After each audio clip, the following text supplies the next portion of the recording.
Hey guys, what is up? It is Jackie here, aka Mr. Wolfie, and I've got a quick review of Cyberpunk 2077 coming at yous. Obviously, the whole point of my quick review system is that we do a kind of off-the-cuff, quick summary of what I thought about Cyberpunk, everything I loved about the game, anything I'd maybe like to have seen changed or enhanced potentially. So let's jump into it. So Cyberpunk came out in 2020, believe it or not, and we waited 3+ years. We played through the vanilla version of Cyberpunk, so this does not include the Phantom Liberty DLC. We played this game on hard mode and we played it on PC. To start off with the positives, Cyberpunk was pretty good, and did I enjoy this game? Yes, this was a game that I learned to love. I actually bought this game back at launch a long time ago, and it just sat in my Steam for the longest of time. Night City felt like a really good setting for an open world game. I loved the dystopian angle that this futuristic neon-esque city provided us, this set in this environment to just cause chaos, be a badass, and generally try and survive. That was the angle that Night City provided, which is a little bit different to some of the other open world games that we know and love.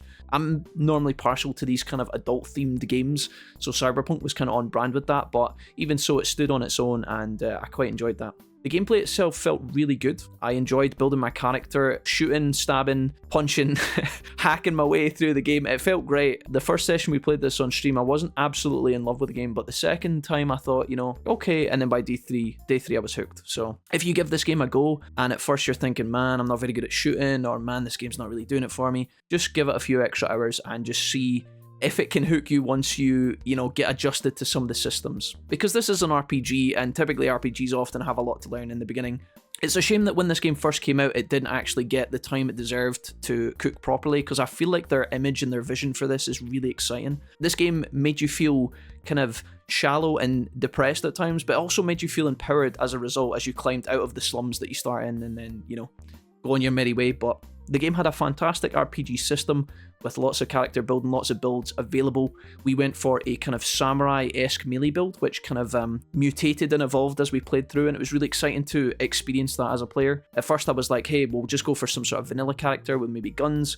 Then I liked the idea of doing shotguns. Before I knew it, we were speccing into throwable knives, and then we had this kind of ninja-esque samurai thing going on, which felt honestly fantastic. The weapons and the cosmetics felt really good. There was a nice diverse balance of ways to dress your character as well as weapons to use in the game. We constantly were looking for the legacy weapons, which are these special ones that are unique. They have unique names, they have unique kind of skins. The game had decent-ish content. I gave this a B grade, because although there was a diverse range of characters that you can hang out with and do missions with, you're obviously not forced to do any, but sometimes the content felt a little bit light, and I feel like obviously the fact that they were rushed for time with this really shows in certain regards. Even 3 years after the launch of the game, there is plenty to do, in the sense that there is, again, lots of different characters offering you different types of missions in Night City. You can definitely feel there's like bits where they wanted to flush out bits, areas where I think they were gonna add extra quests in here and there with different characters, and sometimes it felt a little bit shallow, especially the main story. I feel like if you wanted to, you could blast through the main story of this game really quickly,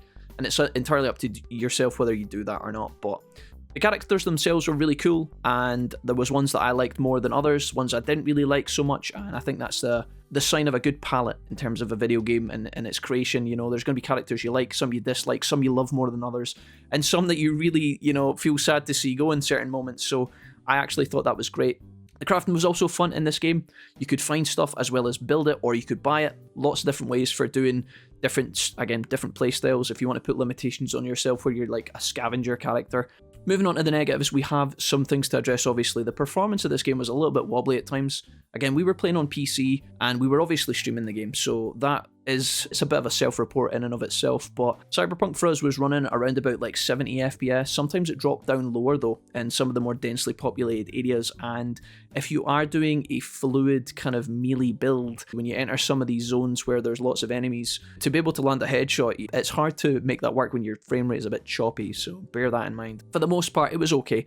We did encounter a few bugs in the game, but nothing too crazy. We had one interaction where a bug actually forced us to load the game, and we lost about like 5-10 minutes. There was moments where characters would phase through walls, people falling through elevators. Moments of that did occur.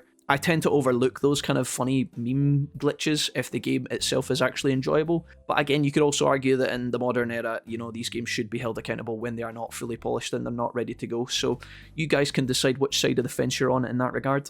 I will quickly say that the ending to the game for me was pretty brutal. Now, You could argue that, I know there's going to be a wave of people saying things like, oh, there's no happy endings in Night City. A lot of these endings are pretty brutal. They're pretty dark, they're pretty gritty, and I was a little bit sad to not have a variation of the ending where, I don't know, maybe you and Johnny kind of take over Arasaka, or you and Johnny are left on the throne, maybe you and Johnny have a fight to the death. Any kind of storyline that didn't make you feel like you were a puddle of shit at the end of the game would have been nice, truthfully.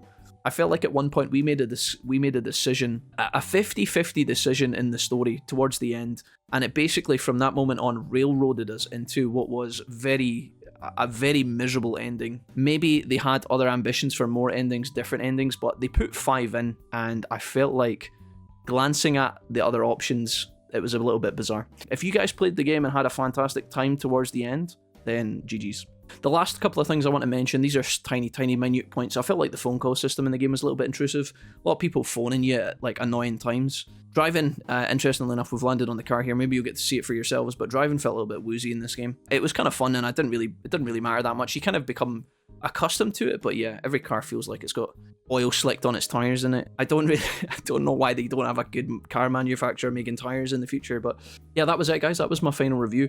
Hope you guys enjoyed the Cyberpunk. If you have played it, I would definitely recommend that you do consider it, especially if you're fans of games like Fallout, Oblivion, Elder Scrolls, or even The Witcher. It is a game that will keep you busy, and it is really epic in a lot of instances. As long as you guys are okay with some jank performance at times, maybe a couple of bugs here and there, and you know, maybe some wobbly moments throughout the story, it is a good time, and I'm really pleased that this game exists. It is exciting, and it's such a shame that, again, CD Projekt Red had such a problem with its launch. It could have been held as one of the titans if it had just been given a bit more time, but I don't know.